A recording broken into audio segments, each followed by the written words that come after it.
c'est un autre sujet que nous avons présenté, c'est-à-dire la simplification de toutes ces tâches administratives qui parfois sont très lourdes, leur prennent énormément de temps et les détournent un petit peu de la mission essentielle de pilotage de l'établissement.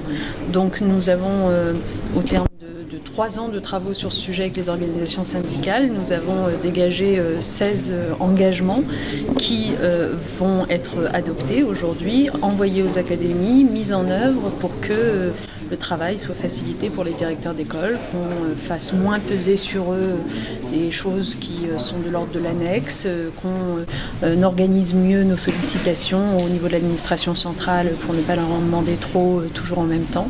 Voilà, donc cette simplification, cet allègement des tâches administratives a vocation à leur dégager du temps pour qu'ils s'occupent véritablement du pilotage de l'établissement, de l'équipe pédagogique.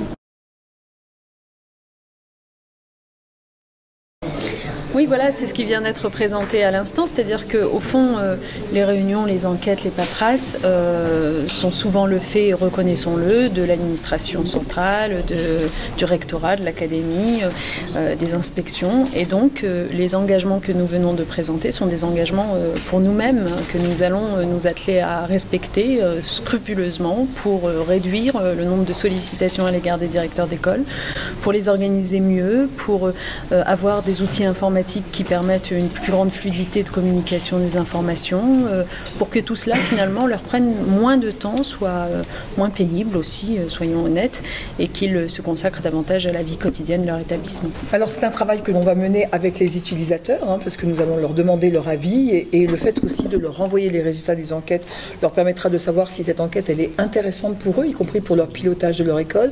Et puis sinon, l'amélioration des outils numériques leur permettra aussi finalement de renvoyer un certain nombre d'informations sans qu'ils aient eux-mêmes à les saisir. Donc l'automatisation d'un certain nombre de tâches. Je pense par exemple au fait que les langues vivantes qui vont être étudiées par les élèves dans le premier degré seront automatiquement connues et donc ne seront pas l'objet d'enquêtes permanentes et successives. Cette remontée automatique d'informations doit beaucoup finalement faciliter la vie quotidienne des directeurs et des directrices d'école.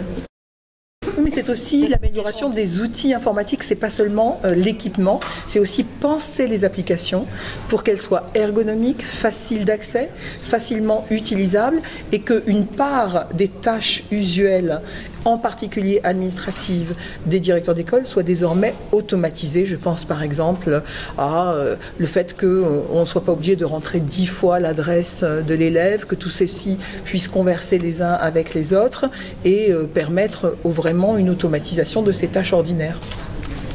Il y a aussi dans les engagements qu'on prend, vous l'aurez noté, un engagement qui consiste à renvoyer systématiquement au directeur d'école les résultats des enquêtes nationales que nous conduisons. C'est-à-dire qu'on comprend bien qu'ils soient parfois agacés lorsqu'on les sollicite pour répondre à des enquêtes et qu'ensuite, eux n'ont pas le sentiment de bénéficier des résultats qui pourraient les intéresser ou leur être utiles au quotidien.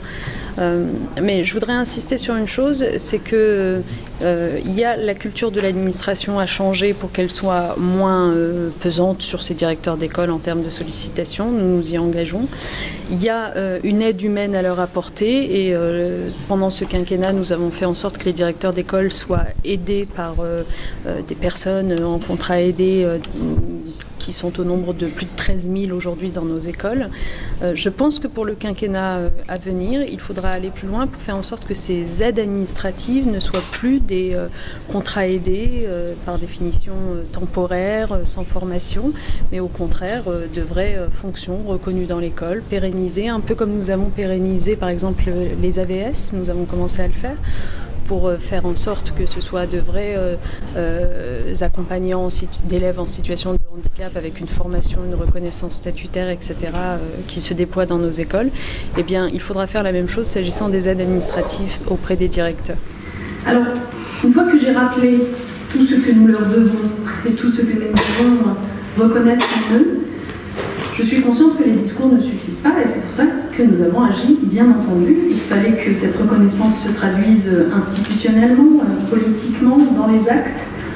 Et c'est le sens de la réunion d'aujourd'hui que de rappeler justement ce que nous avons fait pour être aux côtés de ces directeurs d'école depuis le début de ce quinquennat. Ça n'est donc pas un hasard si le premier groupe de travail qui a été ouvert dans ce ministère dans le cadre des chantiers métiers a été dédié au directeur d'école, avec en particulier deux avancées majeures. D'abord l'amélioration du régime de décharge d'enseignement et l'amélioration du régime indemnitaire. Revenons d'abord sur l'amélioration du régime de décharge d'enseignement. D'abord, c'est bon de rappeler que souvent les directeurs d'école assument en effet une charge d'enseignement.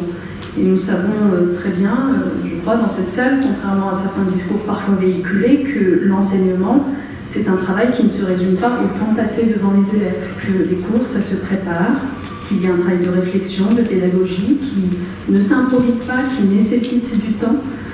Or, parallèlement, les fonctions de direction prennent, dans le cadre de la refondation qui plus est, une place grandissante. Voilà pourquoi nous avons voulu améliorer progressivement le régime de décharge de ces directeurs d'école pour leur donner davantage de temps pour la direction des écoles. Nous l'avons fait avec deux priorités, envers celles et ceux pour qui ces décharges étaient jusqu'alors absentes, c'est-à-dire les directrices et directeurs d'école comportant moins de 4 classes, et envers celles et ceux pour qui il n'y avait jusqu'alors qu'un quart de décharge. Aujourd'hui, pour les directeurs des écoles de 2 à 3 classes, la décharge dite de rentrée scolaire a été augmentée à 10 journées par an, c'est-à-dire une journée par mois. Pour les directeurs d'école de 8 et 9 classes, un tiers de décharge d'enseignement par semaine a été créé et mis en place. Ça correspond concrètement à 1 jour et demi par semaine pour les directeurs d'école de 8 et 9 classes. Enfin, les directeurs d'école de 5 classes et plus sont totalement déchargés du service consacré aux APC, aux activités pédagogiques complémentaires.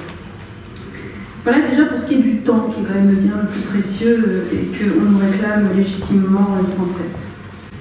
Mais il y a aussi un autre bien, qui est lui matériel, financier, et la reconnaissance financière évidemment était une chose importante aussi. Concrètement, qu'avons-nous fait durant ce quinquennat? Nous avons augmenté donc de 100 € les directeurs d'école comptant 5 à 9 classes, de 200 € les directeurs d'école comptant 1 à 3 classes, et de 400 € les directeurs d'école comptant 4 classes. Au-delà de ces revalorisations, nous avons tenu à améliorer leurs perspectives de carrière avec un accès plus rapide à la hors-classe, et ils sont désormais, depuis ce que nous avons adopté dans le cadre du PPCR, éligibles à la nouvelle classe exceptionnelle dont on vous a parlé encore récemment.